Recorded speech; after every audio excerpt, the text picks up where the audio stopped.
The warrior queen rises.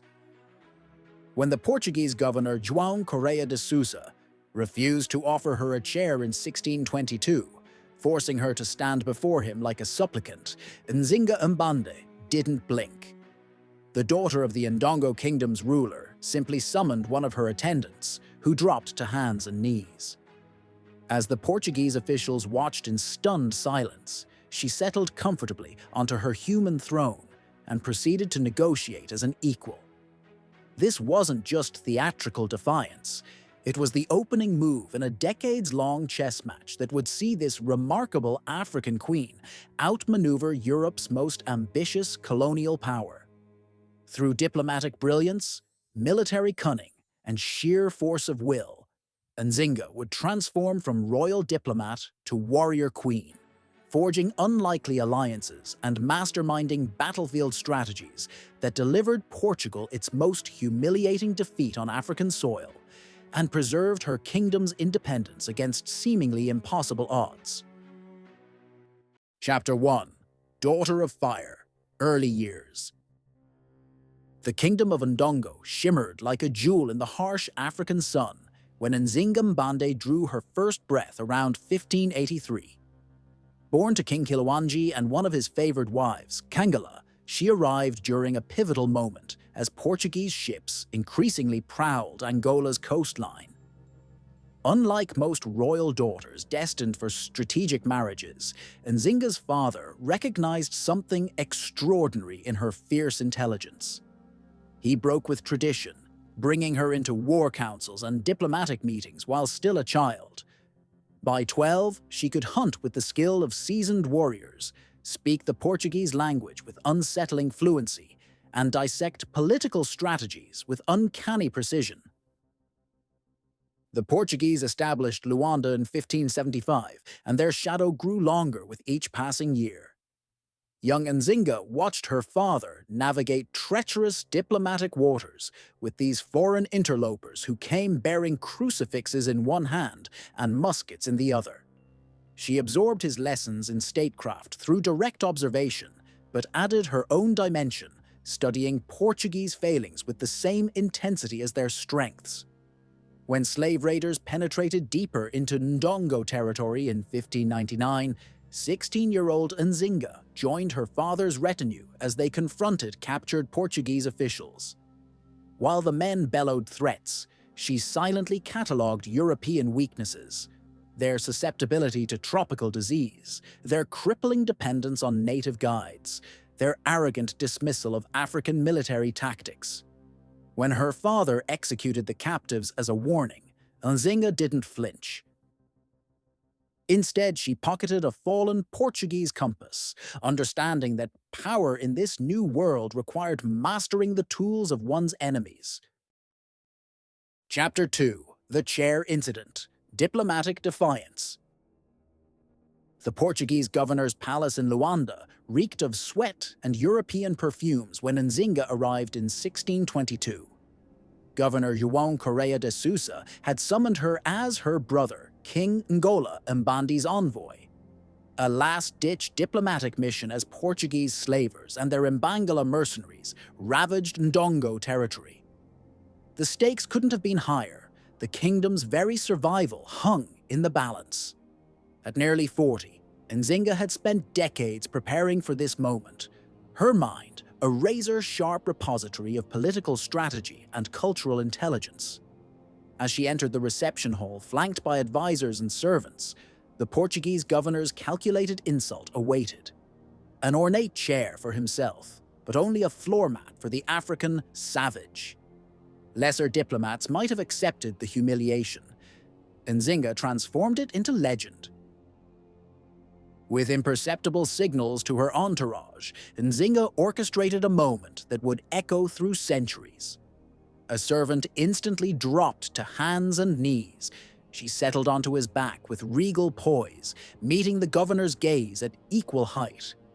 The Portuguese courtiers froze, stunned by this unexpected chess move. Through her interpreter, Nzinga spoke not as a suppliant, but as her brother's equal. The king of Ndongo sends his sister to discuss peace between equals, not between master and servant. For 3 hours, she negotiated with brilliant precision, leveraging Portugal's fears of Dutch competition in the region to secure temporary peace terms and the return of some captured subjects. When the meeting concluded, she left her human chair, who had remained perfectly still throughout, behind as a gift to the governor, remarking that Ndongo royalty never used the same chair twice. The Portuguese had expected submission. Instead, they encountered a diplomatic genius who understood that sometimes power comes not from force of arms, but from an unforgettable display of dignity. Chapter 3. Seizing the Throne, the Path to Power. When her brother King Nzinga died in 1624, allegedly by poison, though some whispered of Nzinga's involvement, the kingdom teetered on collapse. Portuguese forces occupied key territories, and displaced villagers flooded into the capital. The royal council met in crisis, many arguing that only a male ruler could save them. Nzinga entered the council chamber not in traditional feminine attire, but in warrior garb, battle-scarred veterans at her side. "My brother failed to protect us," she declared. "I will not." When an elder objected that a woman couldn't lead in wartime, she reportedly drew her knife and pressed it to his throat. "Do I not seem man enough to you?" The room fell silent.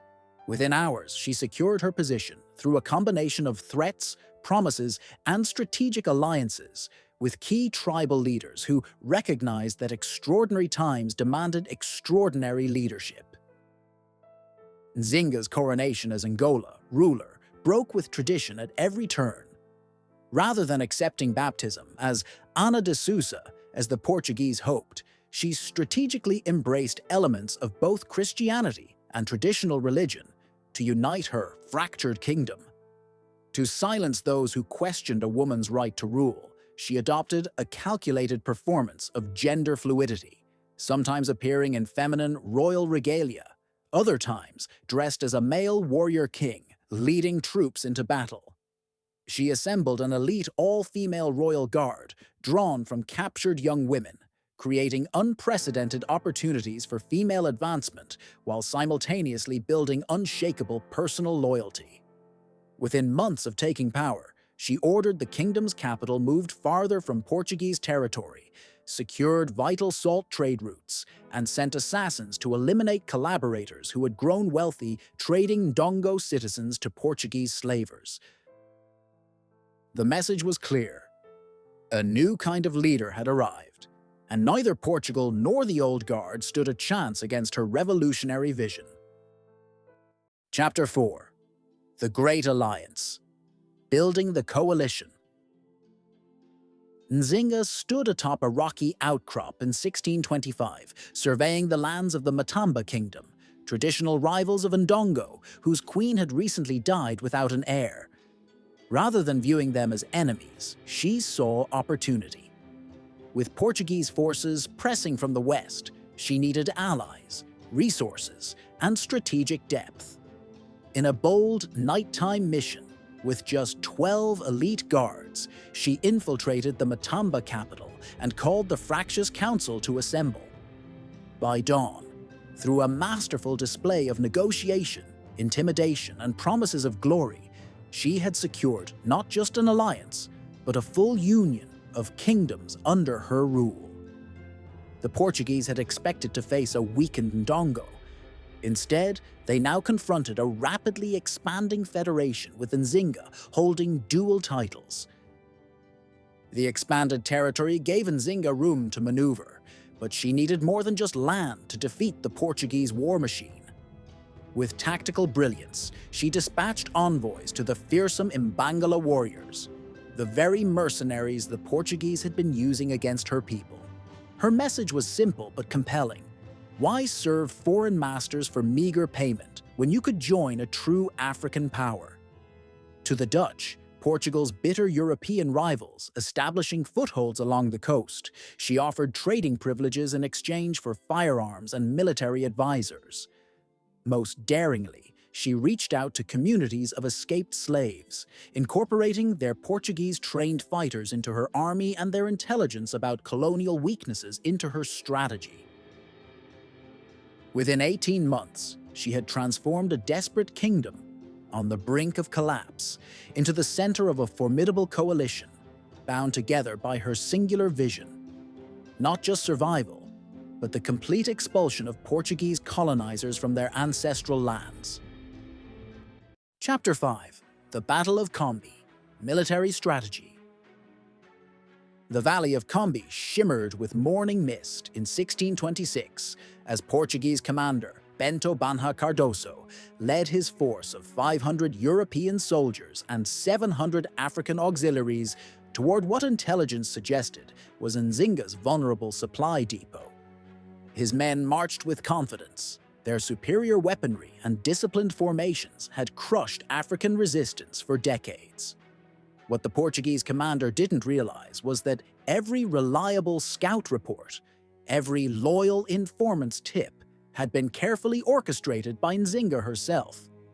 There was no supply depot, only a carefully constructed illusion designed to lure the Portuguese into terrain of her choosing. As the colonial force entered the narrowest section of the valley, Nzinga's battle plan unfolded with devastating precision. Her forces had spent weeks modifying the landscape, digging concealed pit traps for cavalry, creating false paths that led to ambush points, and establishing elevated positions for her newly acquired Dutch firearms. She had studied Portuguese military formations meticulously and designed counter-tactics for each. When the valley suddenly erupted with synchronized war cries from 3 directions, the Portuguese attempted to form their standard defensive square, exactly as Nzinga had anticipated. Her elite female guards, wielding specialized long spears, targeted Portuguese officers identifiable by their uniforms, while Mbangala warriors attacked in wave formations specifically designed to disrupt European musket reloading rhythms. The Portuguese auxiliary forces, many secretly sympathetic to Nzinga's cause, created further chaos by mistakenly blocking retreat paths. Within 2 hours, the Portuguese force lay in ruins. Over 300 European soldiers dead, their commander captured, and crucially, their aura of military invincibility shattered. The few survivors who staggered back to Luanda carried tales of an African queen who had mastered the art of war in ways no European could comprehend. Chapter 6. The Aftermath. Crushing Portugal's Colonial Dreams.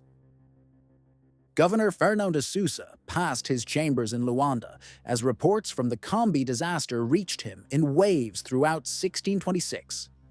Nzinga had not just defeated a Portuguese expedition, she had shredded the colonial playbook entirely. The captured commander Banha Cardoso was paraded through villages across the combined kingdoms, concrete proof that Portuguese forces were not invincible. In European capitals, news of the humiliation spread through diplomatic circles. The Spanish crown, which then controlled Portugal, demanded explanations for how an African queen had outmaneuvered their supposedly superior military machine. Investors in Lisbon who had poured fortunes into Angolan ventures watched their prospects collapse as slave exports plummeted by nearly 60% in the year following Kombi. Nzinga leveraged her victory with ruthless strategic precision. Rather than pursuing the weakened Portuguese forces, she consolidated territorial gains and established new defensive positions along key trade routes. She sent envoys to the Dutch bearing Portuguese military equipment as gifts, physical evidence that a partnership with her offered real strategic advantages in their global competition with Spain and Portugal. To villages still under Portuguese control, she dispatched agents carrying dramatic accounts of Kombi, sparking numerous small rebellions that forced colonial authorities to divert precious resources to internal security. Most devastatingly, she circulated the severed hands of Portuguese officers killed at Kombi among slave communities, igniting a wave of escapes that crippled plantation productivity. Governor de Sousa's desperate letters to Europe told the story clearly. Portugal's dreams of easy colonial wealth in Angola were collapsing beneath the strategic genius of a queen they had once allowed to offer a chair. Chapter 7. Maintaining Independence, Decades of Resistance. In the long shadow of Kombi, Nzinga transformed from tactical genius to grand strategist. By 1630, she controlled a confederation stretching across much of modern Angola, but recognized that military victory alone wouldn't secure lasting independence. Portuguese officials were stunned when she opened diplomatic channels with the Vatican, bypassing colonial authorities entirely. Her letter to Pope Urban VIII, dictated in flawless Latin to European advisors she had cultivated, presented herself as a Christian monarch, defending her people against unjust aggression. When a papal envoy arrived in her court in 1632, she orchestrated an elaborate reception blending Catholic ceremony with traditional African customs, creating the impression of a sophisticated hybrid culture, rather than the savage kingdom portrayed in Portuguese propaganda. The Dutch proved invaluable allies in Nzinga's long game. When they captured Luanda in 1641, she provided crucial intelligence that helped them maintain control for 7 years. Yet she refused to become merely a Dutch puppet, maintaining independent diplomatic channels with France and England while establishing a remarkable internal security network.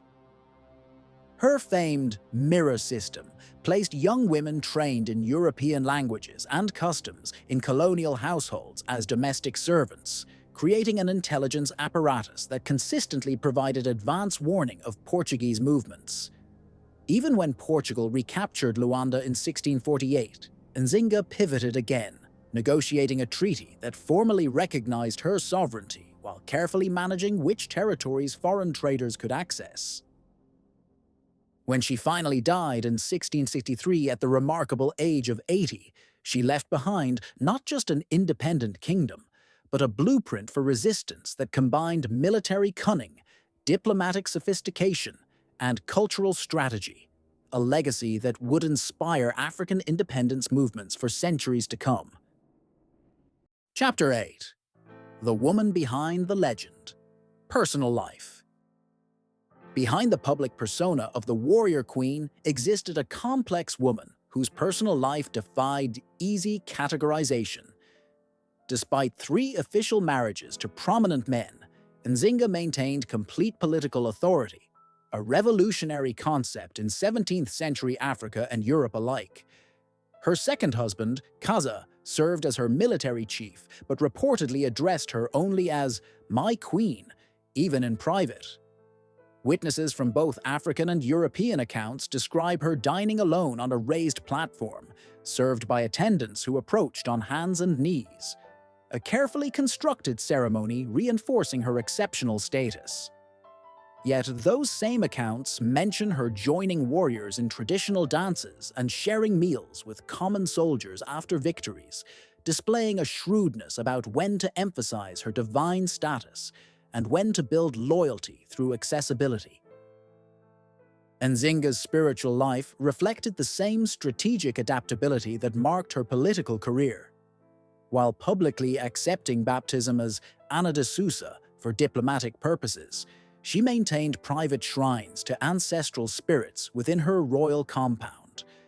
Dutch observers reported her consulting traditional diviners before military campaigns while displaying Catholic rosary beads at her belt. Portuguese priests complained bitterly that she selected elements from both belief systems that reinforced her authority while rejecting those that might constrain her power. Her personal quarters combined European furniture, acquired through trade with the Dutch, with traditional ceremonial objects, physical evidence of her philosophy that strength came from synthesis rather than rejection. Most remarkably for her era, she refused European and African expectations about female roles entirely. According to Portuguese accounts, she maintained a personal harem of young men dressed as women, an arrangement shocking to colonial sensibilities, but one that symbolically underscored her transcendence of gender limitations in a way her people understood and largely accepted as the prerogative of extraordinary leadership. Chapter 9. Legacy of Defiance. Her enduring impact. When Queen Nzinga drew her final breath in 1663, her body was adorned with both the traditional regalia of Ndongo royalty and the cross she had strategically embraced. Her funeral procession stretched for miles, with Portuguese officials reluctantly paying respects alongside tribal leaders, Dutch merchants, and the common people who had fought under her banner for decades. The immediate aftermath brought what many expected. Portugal moved quickly to reclaim territories and influence. Yet something profound had changed. Where other African kingdoms had been swallowed whole by colonial powers, Nzinga's domains retained significant autonomy for generations after her death. The sophisticated diplomatic, military, and intelligence infrastructures she established proved remarkably durable, with many of her female warriors and advisors continuing to wield influence well into their old age, training a new generation in the Queen's methods of resistance. Nzinga's story transcended her kingdom's borders to become something more powerful: inspiration. When Kimpa led her religious political movement against European domination in nearby Congo in 1704, she explicitly invoked Nzinga's example. 2 centuries later, as African independence movements gathered force, Nzinga emerged as a powerful symbol of indigenous resistance to colonial rule. In modern Angola, her image appears on currency and statues, but her most profound legacy lies in how thoroughly she shattered European assumptions about African capabilities and female leadership. While Portuguese accounts initially portrayed her as merely a savage queen driven by bloodlust, modern historians have reassessed her as one of history's great strategic minds, who combined battlefield brilliance with diplomatic sophistication and cultural innovation.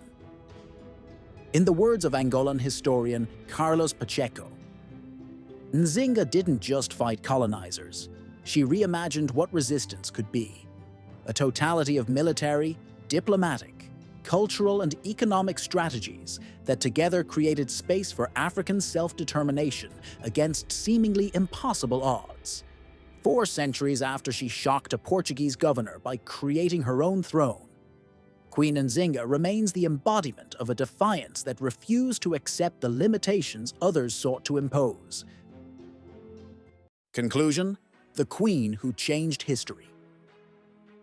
History pivots on singular moments when the impossible becomes possible, when the arc of power bends in unexpected directions. Queen Nzinga's confrontation with Portuguese colonialism represents such a pivot.